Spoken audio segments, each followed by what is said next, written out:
السلام علیکم Feb class, کیسے ہیں آپ لوگ بچوں؟ آج 14 دسمبر ہے اور پیر کا دن ہے۔ آج ہم اٹھنے کا سبق میں اسکاؤٹ بنوں گا کہ کچھ ریڈنگ کریں گے اور اس کی سلیس کریں گے۔ اس کے ابو نے کہا اسکاؤٹ کا مطلب ہے نگران۔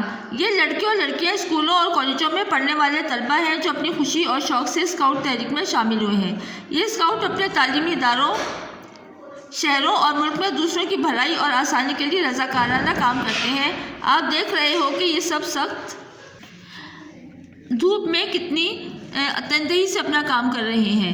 خالد نے کہا ابو جان، اس کا مطلب ہے کہ اسکاؤٹ بہت محنتی ہوتے ہیں۔ اس کے ابو بولے بالکل ٹھیک کہا آپ نے، ایک اسکاؤٹ میں اور بھی بہت سی خوبیاں ہوتی ہیں۔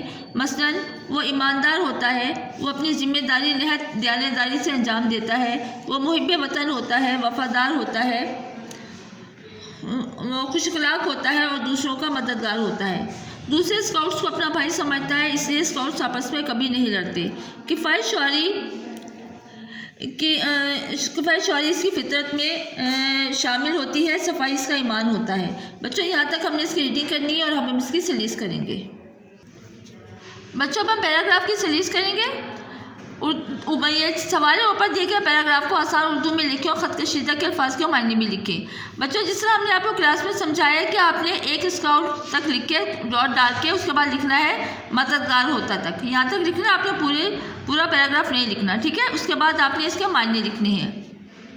اسکاؤٹ نگران، خوبیاں، اچھائیاں، مثلاً مثال کے طور پر ایماندار، ایمان والا، بہادر، دلیر، ذمہ داری، فرض، دیانتداری، ایمانداری، انجام، پورا کرنا، محب وطن، وطن سے محبت کرنے والا، وفادار، بات کو نبھانے والا۔ بچوں یہ وہی معنی ہے جو ہم نے الفاظ معنی میں بھی کیے تھے، ٹھیک ہے؟ اس کے بعد آپ نے اس کی سلیس اردو لکھنی ہے۔ ایک نگران میں اور بھی بہت سی اچھی باتیں ہوتی ہیں۔ مثال کے طور پر اس میں ایمان ہوتا ہے، وہ دلیر ہوتا ہے، یعنی کسی سے ڈرتا نہیں ہے، اس کے ذمہ جو فرض لگایا جاتا ہے وہ اسے پوری ایمانداری سے مکمل کرتا ہے، وہ اپنے وطن سے محبت کرنے والا ہوتا ہے، وہ جو بات کرتا ہے اس کو پورا کرتا ہے، اس کا اخلاق بہت اچھا ہوتا ہے، وہ دوسروں کی مدد کرنے والا ہوتا ہے۔ بچوں یہ کام آپ نے کاپی پر لکھنا ہے اور اس کو اچھی طرح سے یاد بھی کرنا ہے۔